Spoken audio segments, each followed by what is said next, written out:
IP аппликейшнийг гүйцэтгэх захирал Наранбатыг урьдсан байна. Танай хувьд бол яг нийслэл Улаанбаатар хот төдийгүй 21 аймагт агаарын чанарыг хэмждэг ийм төхөөрөмжийг 55-ыг суйрлуул нэг сая мэдэн дээр ярьчлаа.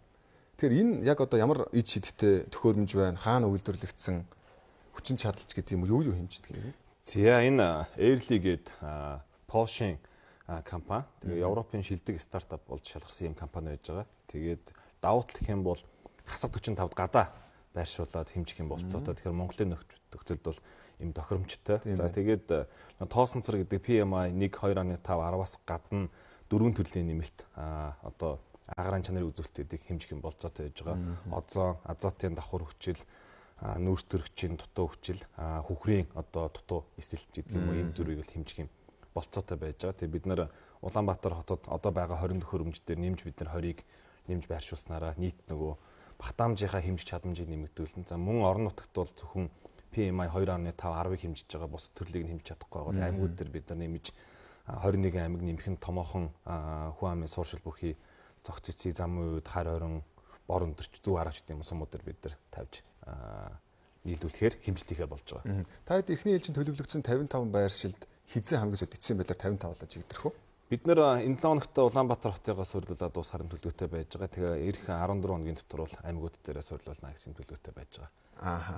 Хоёулаа одоо яг иргэд яаж ашиглах юм? Энэний одоо хэмжсэн тэр нэг агаарын чанарыг бид яаж мэдэх юм? Гар утсаараа дамжуулаад харчна гэдэг байгаа тийм. Тий, бид нэр HiP өөрсдийн нийгмийн хариуцлагын зүгээр индустри хэрэгжүүлж байгаа. Тэгээд иргэд маань бол харахын тулд бол жишээлбэл одоо гар утсан дээр бол HiPay гэдэг юм аппликейшн байж байгаа. Тэгэхээр Android, iPhone бүх хүмүүстээ татаад авч болно. Хамгийн түрүүнд нь бид нэр агаарын чанарын юм үзүүлэлтүүдийг хэмждэг юм аппликейшнаа дотор нь оруулсан. Тэгэхээр та хоёр яг одоо байгаа байршилд бол одоо бидний хамгийн ойрхон зат чирийг бол баруун дөрвөн замаас тааж байгаа. Тэгэхээр өнгөрсөн оройны одоо 8 цаг шөнийн 2 цаг хүртэл юм өндөр байсан гэдэг үзүүлэлтүүд харагдаж байна. За бусад үзүүлэлтүүд дээр нь ялгаж бас харж болно. За мөн зөвхөн та бидний одоо байгаа газраас гадна бусад одоо байрлалуудыг харах юм болцоо байгаа. Тэгэхээр Улаанбаатарын хувьд хоёлоо за ийшээ хайлаастын цэгийг харъя. Тэгэхээр хайлаас дээр ямар хүү үзүүлэлттэй байна вэ гэхээр яг одоогийн байгаагаас бол юм 30 функтээр бол илүү өндөр одоогийн байгаа гэдэг нь хоёулангийн байгаагаас түрүүн 60 байсан. За тэгэхээр гэр хороолт дээр ямар үзүүлэлт харж байна вэ гэхээр оройны 7-оос одоо шөнийн 3 цаг хүртэл Улаанбаатарын төвд адилхан агаарын чанар муудаж байгаа. Гэхдээ өглөөгөр бас муудаад байгаа. Тэгэхээр өглөөний 8 цагаас 10 цагийн хооронд бас муудаж байна ч гэдэг юм уу. Тэгэхээр энэ дотор аль үзүүлэлтүүд нь ямар байна вэ гэдгийг харж болно.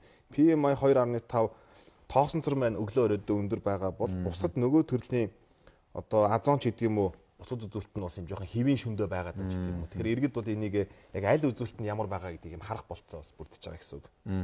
Тэгэхээр юу гэдгийг танай хувьд нөгөө нэг төлбөрийн шийдэл хэрэглэгчтэй болгодог юм одоо байгууллага. Тэг ягаад энэ агаарын чанарыг хэмжих энэ ажилд одоо оролцоод явчих вэ? Яг нь бидний нийгмийн бас байгаа л нэг проблем. Тэгэхээр бид нар нэг талдаа бизнес хийж мөнгө олж байгаа бол нөгөө талдаа бид нар нийгэмд бас нийгмийн хариуцлагын үүднээс төсөл хэрэгжүүлэх хэрэгтэй. Тэгээ олон зүйлээс бид нар судалж байгаа.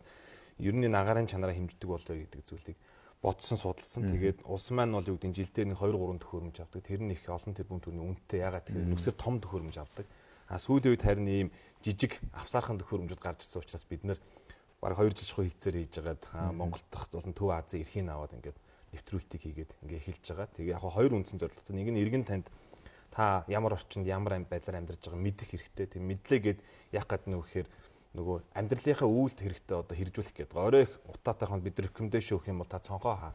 Гарахаар бол та маска зүү, гэр дотроо агаар цэвэрхүүлж ажиллавал хагасааны өглөө та хүүхдээ салхин гаргая гэх юм бол яг тэрэлжид агаарын чанар ямар байгаа юм, санзаад яг ямар байгаа юм, скор стартер ямар байгаа юм бид нар мэдээлэл өгөх гэдэг. Тэр өөрийнхөө үйл ажиллагаанд хэрэгжүүлэх юм одоо амьдралдаа хөвшүүлэх юм болцоотой байнга ашиглаж. За хоёрдугаар зорилго юу гэх юм бол бид нар төрийн байгууллага болон төрийн бус байгууллага, олон улсын байгууллагад бид нар дата мэдээлэл өгөх гэдэг. Тэгэхээр түрүү хэлсэн нөгөө манай орон нутгийн аймгийн төвүүдийн хэмжилтээ бид нар бүрэн хийж чадахгүй байгаа. Тэгэхээр энэ төхөөрөмж нийлүүлснээр яг аль аймагуд одоо хамгийн их утаатай байгаа цаашдаа ямар юм дээр анхаарах хэрэгтэй. Аль аймагуд нь харьцангуй гайгүй байгаа юм байна гэдэг юм харах болцоо бүрдэн. Тэгэхээр тэр бүрдүүлсэн датагаа бид нар төрийн байгууллагуудаа, олон улсын байгууллагуудаа өгөө бодит дата судалгаа шинжилгээнд дээр үндэслээд цаашдаа энэ одоо утааг бууруулах чиглэлээр ямар арга хэмжээг үе шаттай авч хэрэгжүүлэх хэрэгтэй юм. Ямар туршилтын үр дүн нь яаж гарч байгаа юм гэдэг датаг бид нар нийлүүлдэг гэсэн ийм зорилготой байгаа. За маш баярлалаа. Иргэд бидний эрүүл мэндийн төлөө бас ажиллаж байгаад талархал илэрхийлмээр байна. Студиуд бас зочноор ирж дэлгэрэнгүй мэдээлэл өгсөнд баярлалаа. За баярлалаа эрхэм үзэгчдээ. HiPay аппликейшнийг үздэг захирал Наранбаттай бид агаарын чанар хэмждэг төхөөрөмжийн талаар ярилцлаа.